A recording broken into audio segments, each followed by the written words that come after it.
Selamat pagi semuanya. Pagi. Gimana kabarnya hari ini? Alhamdulillah. Baiklah, di pelajaran kali ini saya akan menjelaskan tentang stereotip, diskriminasi, bullying, dan juga sengketa batas wilayah perangkat antara Indonesia dan juga Malaysia. Baiklah, langsung saja pada pelajaran pertama. Jadi di sini kita mulai dari stereotip ya. Pengertian stereotip adalah gambaran atau anggapan yang dimiliki seseorang tentang karakteristik tertentu dari suatu kelompok sosial. Di sini ada ciri-ciri stereotip. Yang pertama yaitu sederhana dan berlebihan. Yang kedua tidak akurat. Yang ketiga generalisasi. Dan di bawahnya ada juga penyebab munculnya stereotip. Yang pertama ada keluarga, dua persaingan, tiga sekolah, yang keempat ada media. Selanjutnya ada jenis-jenis dan contoh stereotip. Yang pertama ada stereotip gender, ada stereotip pria, ada kuat tidak emosional, dan juga ada stereotip wanita, yaitu emosional dan lemah lembut. Bawahnya ada stereotip suku, orang Batak itu kasar. Bawahnya ada juga orang Jawa itu keras kepala. Yang ketiga ada stereotip pekerjaan. Pertama ada artis sering disebut sombong. Yang bawahnya perusahaan dikaitkan dengan kehidupan mewah. Terus untuk dampak negatif tentang stereotip, yaitu yang pertama ada bisa menyebabkan perpecahan dan juga konflik sosial. Yang kedua bisa menyebabkan perubahan perilaku dan juga kesehatan mental. Yang ketiga bisa menyebabkan keputusan yang salah. Jadi untuk mengatasi terjadinya stereotip yaitu satu, mengembangkan empati, dua, memperluas pengetahuan dan informasi, tiga, meningkatkan kualitas pendidikan. Selanjutnya setelah stereotip di sini ada diskriminasi. Jadi pengertian diskriminasi ini adalah tindakan atau perilaku yang membedakan, mengucilkan, dan memperlakukan seseorang atau sekelompok secara tidak adil atau karakteristik tertentu. Ada beberapa faktor yang menyebabkan terjadinya diskriminasi. Yang pertama ada prasangka atau stereotip. Yang kedua kurangnya pengetahuan. Yang ketiga struktur sosial dan ekonomi. Dan ada juga dampak negatif apabila terjadi diskriminasi. Satu, ada kerusakan mental dan emosional. Dua, kehilangan kesempatan. Tiga, bisa juga terjadi konflik sosial. Jenis-jenis diskriminasi. Satu, rasisme. Rasisme ini adalah perbedaan perilaku atau ketidaksetaraan berdasarkan warna kulit, ras, suku, dan asal usul seseorang. Dua, seksisme adalah keyakinan bahwa laki-laki lebih cerdas dan kuat daripada perempuan. Tiga, ageisme adalah tindakan diskriminasi berdasarkan usia seseorang. Empat, disabilitas adalah keadaan sakit atau cedera yang membatasi kemampuan dan fisik seseorang. Dan cara menghindari terjadinya diskriminasi adalah satu, melindungi hak asasi manusia. Dua, meningkatkan jiwa persatuan dan kesatuan. Tiga, membiasakan diri tidak memandang orang lain dari rumahnya saja atau dari luarnya saja. Selanjutnya ada tentang bullying. Jadi pengertian bullying adalah segala bentuk penindasan atau kekerasan yang sengaja oleh satu orang atau sekelompok orang yang lebih kuat atau juga berkuasa terhadap orang lain dengan tujuan menyakiti. Jenis-jenis bullying. Satu, fisik. Contohnya seperti mendorong, memukul, menjambak, menendang, dan juga membuli. Ada juga bullying verbal seperti menghina, menyindir, mengancam, dan lain-lain. Ada juga bullying non-verbal, mengasingkan, memandang sinis, dan juga mengerti. Dan juga yang keempat ada bullying pelecehan seksual seperti mengucapkan perbuatan buruk. Dan terakhir ada juga jenis bullying yaitu mental atau psikologis. Jadi seperti meneror lewat chat dan juga mempermalukan korban. Ini ada beberapa unsur-unsur yang menyebabkan terjadinya yang bisa terjadi bullying. Yang satu ada pelaku, dua korban, tiga saksi, empat kekuatan yang tidak seimbang, lima liar, enam ancaman agresi, dan yang terakhir teror. Setelah itu ada dampak bullying yang dirasakan oleh korban. Satu, bisa merasa depresi, bisa dan cemas. Dua, mengalami gangguan tidur. Tiga, merasakan keluhan fisik. Dan selanjutnya ada dampak bullying yang dirasakan oleh pelaku. Pelaku bisa merasakan yang pertama bisa menjadi dianggap di sekolah. Dua, menjadi pelaku yang kriminal. Tiga, sering terlibat dalam perkelahian. Dampak bullying yang dirasakan oleh saksi yaitu menjadi individu yang rapuh, mengalami kecemasan dan juga bisa menyebabkan depresi. Terus cara mengatasi bullying yaitu kita bisa mengajarkan rasa simpati dan empati, bisa memberikan edukasi dan juga memberikan contoh yang baik.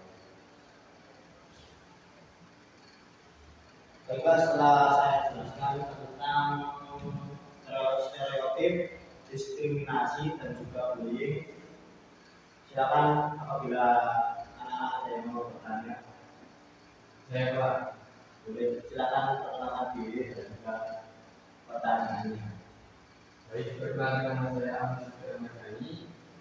Pertanyaan saya adalah, apakah stereotip bersifat positif? Jika iya, apakah stereotip positif itu berbahaya?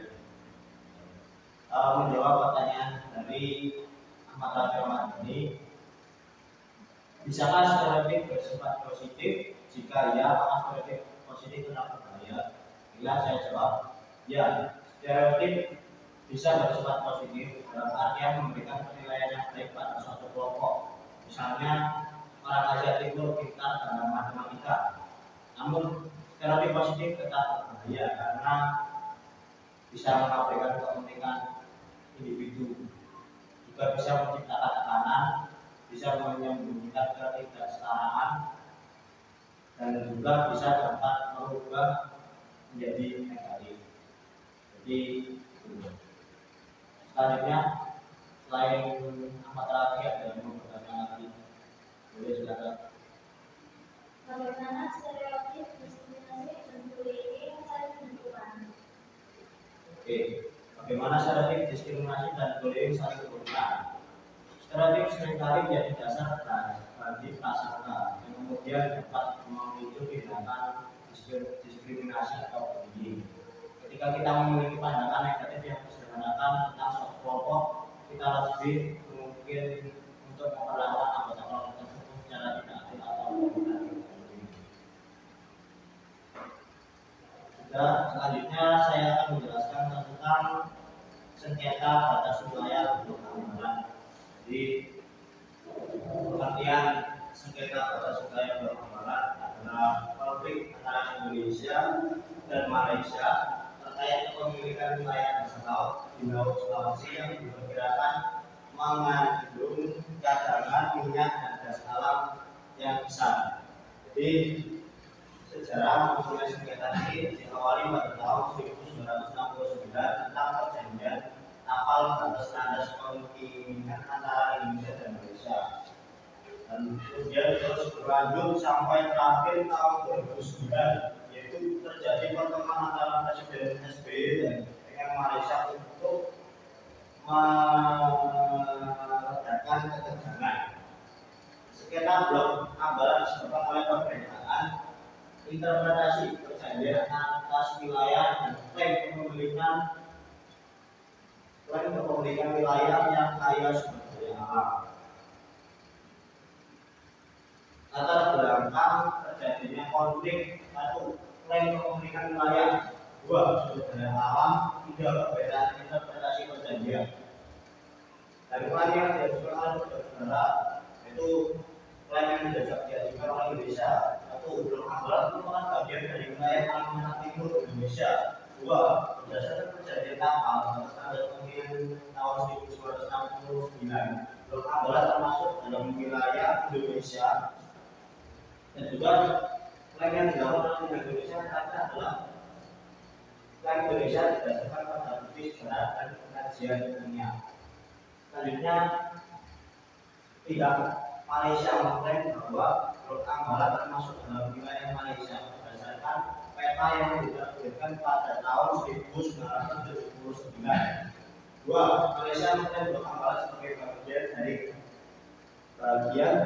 dari landas kontinen dari zona ekonomi eksklusif. Yang terakhir, pihak Malaysia mengklaim berdasarkan pada interpretasi peta dan perjanjian internasional. Selanjutnya, upaya negosiasi dan mediasi. 1. Pertemuan bilateral bilateral. 2. Komite teknis. 3. Mediasi. Dan 3. Perundingan diplomatik. Dan dampak yang terjadi dari sengketa Teluk Ambalat ini adalah 1. Pada bidang politik, 2. bidang ekonomi, 3. sosial, dan 4. keamanan. Dan ini adalah tantangan dalam penyelesaian sengketa.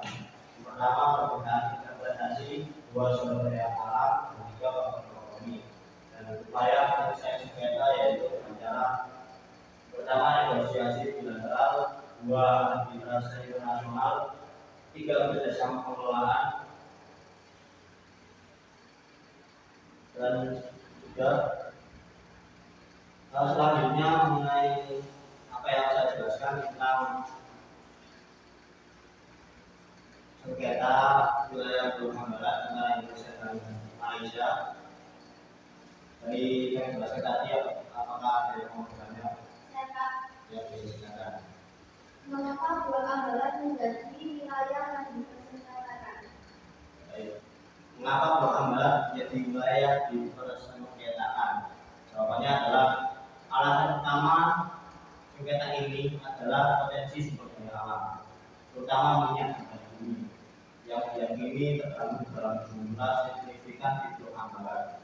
Selain itu, letak geografisnya yang strategis juga menjadikannya penting bagi kedua negara, yaitu Indonesia dan Malaysia, dalam menentukan batas zona ekonomi eksklusif dan landas kontinen mereka. Dan sekian pelajaran pada pagi hari ini. Saya mengucapkan terima kasih yang besar-besarnya. Dan apabila ada kesalahan dari saya saat menjelaskan, saya mohon maaf besar-besarnya. Sekian, assalamualaikum warahmatullahi wabarakatuh.